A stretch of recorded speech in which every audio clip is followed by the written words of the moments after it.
इतिहास में ना कुछ पहेलियां ऐसी होती हैं जो वक्त के साथ और भी ज्यादा उलझती चली जाती हैं। आज हम एक ऐसी ही मिस्ट्री की बात करेंगे जिसने 100 साल से भी ज्यादा समय से सबको हैरान कर रखा है। जरा कल्पना कीजिए, साल है 1900, दिसंबर का महीना और जगह है नॉर्थ अटलांटिक का एक बिल्कुल वीरान टापू। इस टापू पर बने एक लाइट हाउस के 3 रखवाले अचानक से बस गायब हो जाते हैं। कोई निशान नहीं, कोई सुराग नहीं, जैसे हवा में घुल गए हों। तो सवाल यह है कि आखिर उन 3 लोगों का हुआ क्या। तो चलिए इस कहानी की तह तक चलते हैं। ये कहानी हमें ले जाती है स्कॉटलैंड के तट से करीब 20 मील दूर फ्लैनेन आइलैंड्स पर, जिन्हें द 7 हंटर्स के नाम से भी जाना जाता है। इन 7 द्वीपों में जो सबसे बड़ा है उसका नाम है आइलीन मोर। नाम तो एक संत के नाम पर रखा गया है, लेकिन वहां के लोग इस जगह को हमेशा से मनहूस मानते आए हैं। यहां इतने जहाज डूबे थे कि इसे जहाजों का कब्रिस्तान तक कहा जाता था। आसपास के लोग दिन में अपने जानवरों को चराने तो ले आते थे, पर सूरज ढलने से पहले ही वहां से निकल जाते थे। उनका मानना था कि इस द्वीप पर रात रुकना मतलब अपनी जान जोखिम में डालना। अब क्योंकि ये जगह इतनी खतरनाक थी, तो नॉर्दर्न लाइट हाउस बोर्ड ने 1895 में यहां एक लाइट हाउस बनाने का फैसला किया। 4 साल की मेहनत के बाद 7 दिसंबर 1899 को इस लाइट हाउस से पहली बार रोशनी जली। और कमाल की बात देखिए, ठीक 1 साल बाद इसी तारीख के आसपास इस रहस्य की शुरुआत हुई। तो अब आते हैं कहानी के उन 3 किरदारों पर जो इस पूरी मिस्ट्री के सेंटर में है, और उन घटनाओं पर जो उनके गायब होने की वजह बनी। 7 दिसंबर 1900, superintendent Robert Moorhead 3 keepers James Ducat, Thomas Marshall और डोनाल्ड मैकार्थर को द्वीप पर छोड़कर वापस आते हैं। सब नॉर्मल था, लेकिन 8 दिन बाद 15 दिसंबर को वहां से गुजर रहे एक जहाज ने नोटिस किया कि लाइट हाउस की बत्ती बंद है, जो कि एक बहुत बड़ी गड़बड़ थी। प्रॉब्लम यह थी कि मौसम इतना खराब था, इतना ज्यादा खराब कि मदद के लिए भेजा गया जहाज हेस्परस 2 हफ्ते तक वहां पहुंच ही नहीं पाया। आखिरकार 29 दिसंबर को वो द्वीप पर पहुंचते हैं। कैप्टन जिम हार्वी ने जहाज का हॉर्न बजाया, एक सिग्नल फ्लेयर भी जलाया, लेकिन कोई जवाब नहीं।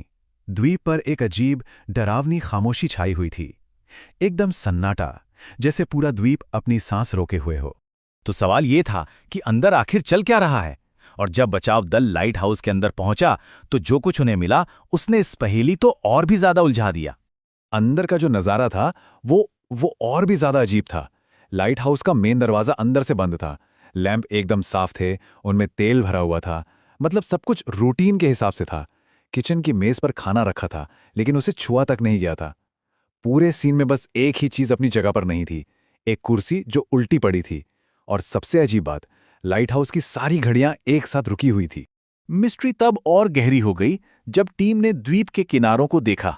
ईस्ट लैंडिंग यानी पूर्वी किनारा बिल्कुल शांत था, वहां सब कुछ नॉर्मल था। लेकिन वेस्ट लैंडिंग मतलब पश्चिमी किनारे पर भयानक तबाही मची हुई थी। लोहे की रेलिंग जड़ से उखड़ गई थी और हर तरफ मलबा ही मलबा था। इस तबाही की ताकत का अंदाजा इस बात से लगाया जा सकता है कि वहां 1 टन, जी हां 1000 किलो वजनी चट्टान अपनी जगह से खिसकी हुई थी। यह किसी आम तूफान का काम नहीं हो सकता था। जो भी हुआ था वो बहुत ही जबरदस्त था। कैप्टन जिम हार्वी इतने हैरान और परेशान थे कि उन्होंने फौरन नॉर्दर्न लाइट हाउस बोर्ड को एक टेलीग्राम भेजा। उन्होंने लिखा, फ्लैनेन द्वीप पर एक बहुत ही भयानक हादसा हुआ है, तीनों रखवाले गायब हो गए हैं। लगता है कि बेचारे तूफान के दौरान समुद्र की किसी विशाल लहर के साथ बह गए।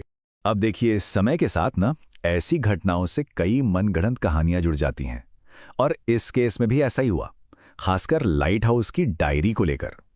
तो चलिए जरा सच और फसाने को अलग अलग करते हैं।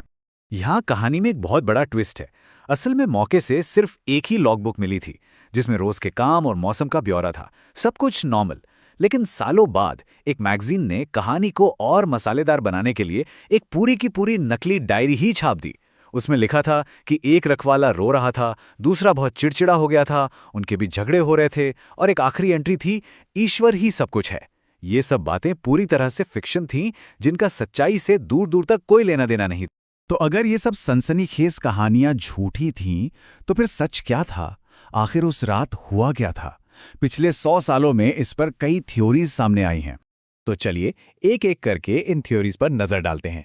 एक थ्योरी थी मर्डर सुसाइड की, कि शायद गुस्से में डोनाल्ड मैकार्थर ने बाकी दोनों को मारकर खुद भी जान दे दी। फिर आई सुपरनैचुरल कहानियां, कि किसी समुद्री दैत्य या भूतिया जहाज ने उन्हें अगवा कर लिया। और हाँ, 20वीं सदी में एलियन वाली थ्योरी भी आई, लेकिन जो ऑफिशियल एक्सप्लेनेशन है वो इन सब से कहीं ज्यादा प्रैक्टिकल है। नॉर्दर्न लाइट हाउस बोर्ड की जो ऑफिशियल थियरी है उसे रोग वेव थियरी कहते हैं। ये थियरी कहती है कि पश्चिमी किनारे पर जहां तबाही मची थी, शायद 2 रखवाले तूफान में कुछ सामान बचाने या बांधने गए होंगे। तभी तीसरे रखवाले मैकार्थर ने एक बहुत ही विशाल एक आसमानी लहर को आते देखा होगा। वो उन्हें बचाने के लिए भागा होगा, इतनी जल्दी में कि उसने अपना भारी जैकेट तक नहीं पहना। और इससे पहले कि वो कुछ कर पाते, उस एक ही विनाशकारी लहर ने तीनों को अपने साथ समुद्र में खींच लिया। ये थियोरी पश्चिमी किनारे की तबाही और एक की कीपर के गायब जैकेट दोनों बातों को समझाती है। तो क्या ये सिर्फ एक अजीब प्राकृतिक घटना थी, एक रोग वेव जिसने 3 तजुर्बेकार लोगों की जान ले ली, या फिर उस रात आइलीन मोर पर कुछ और ही हुआ था, कुछ ऐसा जिसे हम आज तक समझ नहीं पाए हैं? ये एक ऐसा सवाल है जिसका जवाब शायद हमेशा के लिए फ्लैनन द्वीप के उस वीरान लाइट हाउस में ही कैद रहेगा। सोचने वाली बात है ना?